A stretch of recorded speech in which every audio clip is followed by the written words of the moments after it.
Hey y'all. It's Lasagna Inspires coming at you with a new 2026 Healing Soul Wound podcast. It's been a minute, y'all. I have been on sabbatical, resting, recovering, healing, and all that good stuff. I think the last episode I recorded and uploaded was like maybe May or June 2024. So it's been about a year and 6 months to be exact. So I'm back. And so I wanted to talk to you guys. I was sitting here relaxing and I was thinking about slowing down. In a world where everything is fast paced and everybody is doing everything all the time, slowing down can seem quite the opposite of what you're supposed to do. But as someone who loved the grind, as someone who will work 12-hour shifts, work in her business, take care of her children, I lived off the grind. I love the grind. I was like, it incited me. It was adrenaline. It was like an adrenaline rush. And then I was sat down. In 2020, I was sat down. Okay. I was sat down by the diagnosis of cancer. And since 2020, I have been on this journey, this healing journey where I am learning how to be still in the Lord and how to truly rest, not just sit on my phone and scroll as a way of breaking the monogamy of the hustle and bustle, but actually resting. And so with that came understanding that as a society, most of us don't know how to rest. We consider rest like our day off, but on our day off, what do we end up doing? What do we do? If you can relate, let me know. I know when I was a parent, my kids were younger, my day off consisted of running around to sports activities, grocery shopping, laundry, cleaning the house. So technically, I didn't really have a day off. I went from working Monday through Friday to working Saturday and Sunday. And so that was not a genuine day off to just do and be nothing. Sometimes my body would make me rest where I would not feel my best, so I had to lay down, right? And we don't want to get to that point. When we get to that point, it's usually because you probably missed the signs of that your body was trying to tell you you need to rest to begin with. So I have been learning how to be intentional about slowing down, listening to my body, listening to the Holy Spirit, and being aware that I'm not a machine. And one of the things that I've been just really sitting with the Lord and learning about is how to undo the way I have been doing things because of trauma. Trauma comes in many forms. We all have experienced some form of trauma. As for me, my trauma started at a very young age, from infant childhood, toddler stage, all the way up until now. Various form of traumas I've experienced, whether it was childhood abuse and trauma, whether it was being in a domestic violence relationship, being in an emotionally abusive relationship, me abusing my own body with alcohol and, just various sexual partners. And then going from that to experience cancer 3 times. So I am learning that even when you're on your healing journey and you are healed from certain areas of your life, trauma still lives in your nervous system. It still lives in your body. It still lives in your muscles. If you do not truly learn how to undo the things that you've been so used to doing. One of the things that I noticed that I do is that I've gotten so used to doing it where I'm always feeling like I need to rush when I'm doing something. And I have to consciously tell myself, girl, slow down. If you're late, you're already late. Rushing, it's not gonna make you any less late. Or if, I got something like if I'm cooking, I'm doing something. I have learned to take my time. If I don't feel like cooking, then I'm not going to rush to go cook something, and then I don't like how it tastes. I'll get something else to eat and wait till I feel like cooking and actually take my time. I have made a lot of things in my life a whole moment, a whole experience for myself, right? Even on down to washing my hair. One of the things about trauma that I have noticed is that I tend to make everything a to-do list or a chore list of this is what I need to do and get it done, get it out the way.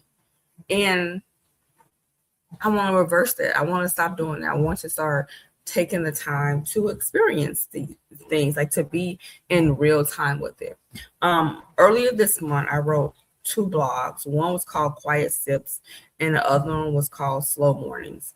And basically, those 2 blogs were downloaded to me by the Holy Spirit as I was sitting in bed.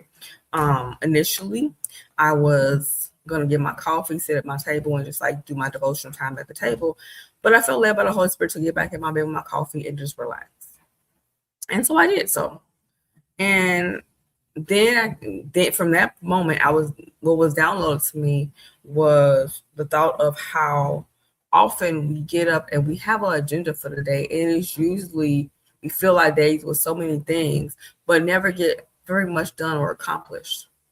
Let me tell you, I have done more with seemingly less time and slowing down. Let me repeat that for you again. I have done more with seemingly less time and slowing down. Because when we slow down, it feels like for those of us who are so used to doing, going, it can feel like we're just like wasting our time or being lazy. And I'm here to tell you that is not the case. I get up very early in the morning, and I usually take that time to test out my limbs, stretch a little bit, get my morning hygiene together, drink my water, take whatever morning supplements I'm going to take, get my coffee started, and have some fruit, coffee, sit with my Bible, my journal, or sometimes just read a book, color, do something that's quiet, that doesn't require a lot of just brain activity. And there are some mornings where I check my emails, and I'm really working on getting better at like not checking emails, not checking social media as soon as I get up, but just sitting with the Lord, sitting with myself, and just looking out the window and enjoying the day, and then figuring out what I'm going to do next, whether that be homework, whether it's a household task or chore I need done, whether it's running errands. Taking the time to not rush. Now, for some of us, it might require you maybe getting up a little bit early, because if you are taking care of children, if you have a family and you need to make sure things are taken care of home, you might need to get up a little early to do that. For me, it's just me. My children are grown, so I don't have to take care of anybody else on a daily basis but myself. And so this lived experience of being able to slow down has taught me a lot about myself, about the Lord, and about how trauma basically was running my life for most of my life, and me not even being aware of it. So much so that I had put a lot of limitations on myself that I wasn't aware of. But that's a topic for another episode. And so I want to encourage you, whether you realize you've experienced trauma or not, sit back and think, what does your day look like? Are you always rushing off somewhere? Are you that person that says it's never enough time in a day? Let me pause right there. Do you really believe that God didn't give us enough time in the day? The Lord of the God that created the whole entire world didn't give us enough time in a day? Make that make sense. Just think about it. The God of the world, the living God, he thought of everything for us to succeed, for us to live, for us to be well. So something as important as how many hours in a day was definitely on the top of his list of making sure we had enough time. Yeah, I think when we say or think we don't have enough time, it's because we're not really utilizing the time that we've been given in a very wise way. Let's be 100. And it's almost like a slap in the face to God if you're not using what he's giving you, right? Because complaining about the time is not going to make you have any more time. You can't go back in time because of the days and the minutes and the hours and the years you wasted complaining or not dealing with things that are not causing you to move forward. Is a done deal.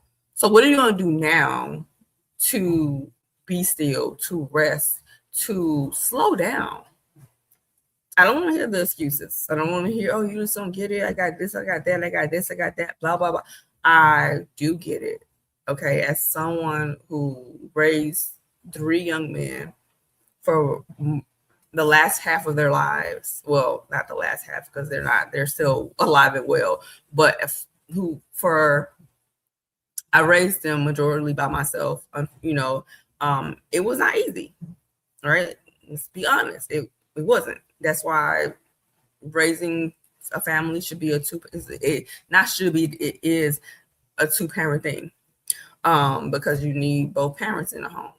And as someone who time felt like was always divided between work and children, I can testify that I know I did not use my time wisely. There are some things that I would have done differently as a parent. And I do agree that we often are the reason why our children become adults and they're not the way that it should be.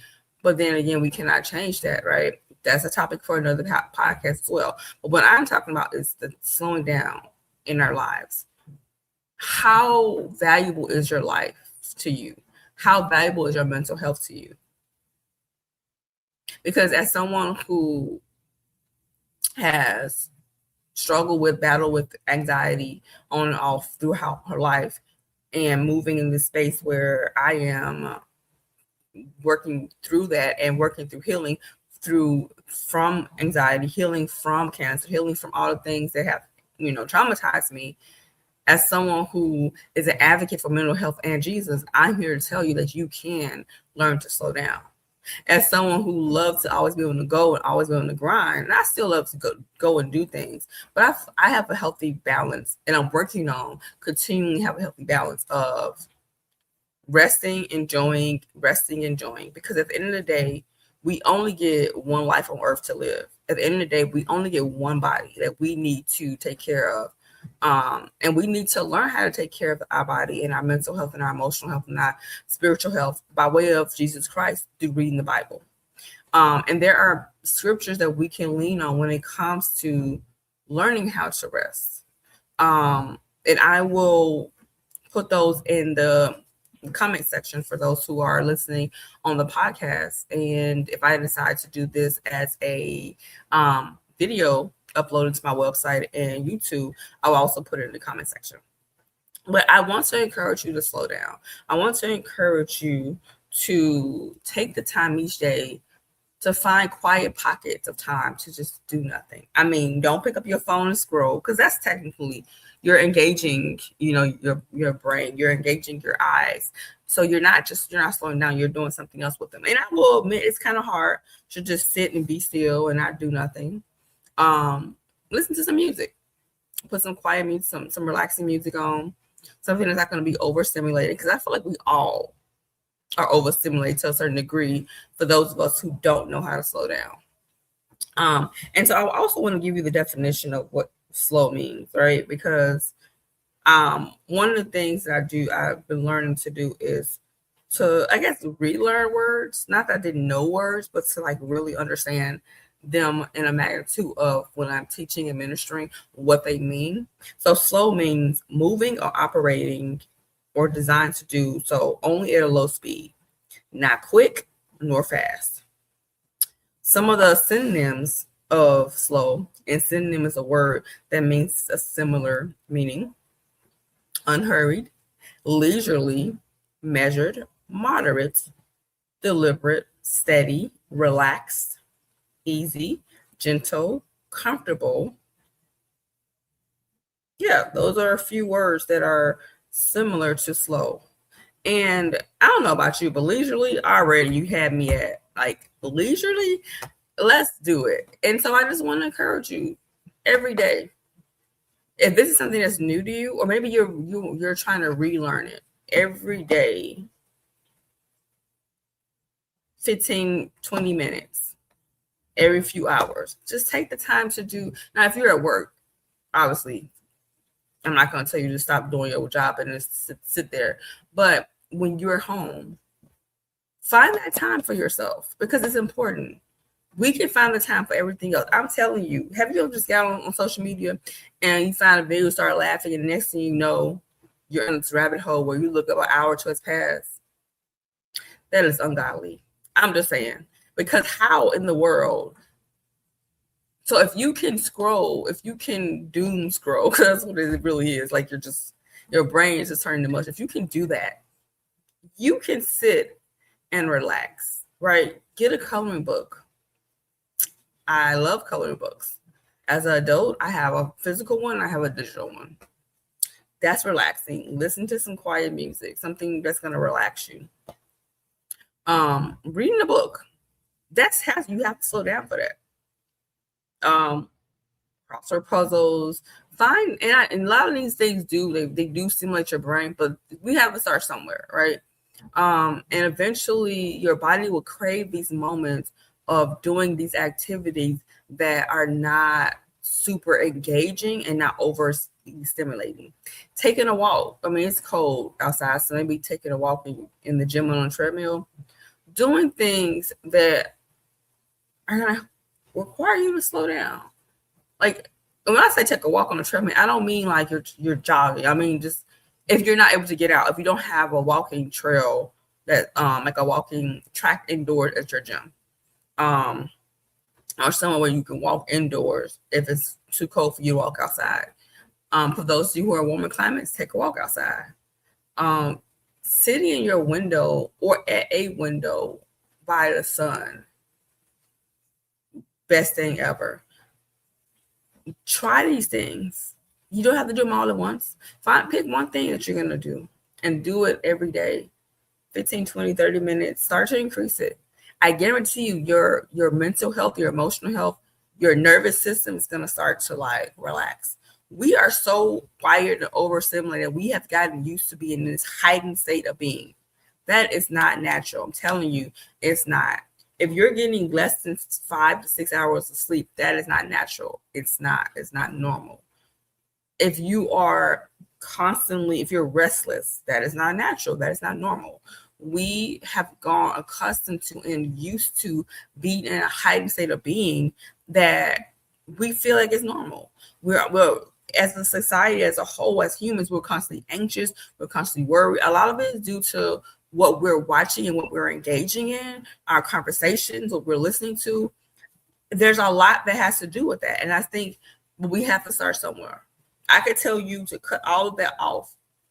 But if you don't know what to do with yourself, when you cut all that off, then you're going to go right back to it. So start finding things that are going to require you to slow down so that your body can be at a relaxed state and not be so heightened.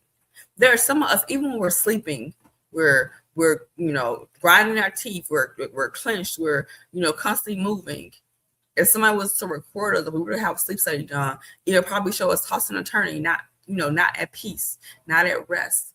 Peace is a blessing from the Lord. To be in his peace and his rest is our promise as his children.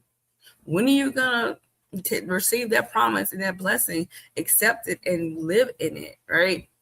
So I just want to encourage you, slow down. I hope this helps somebody.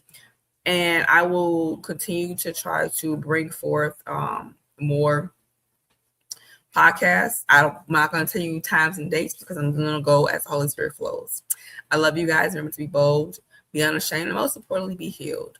Healing soul wounds. Peace out.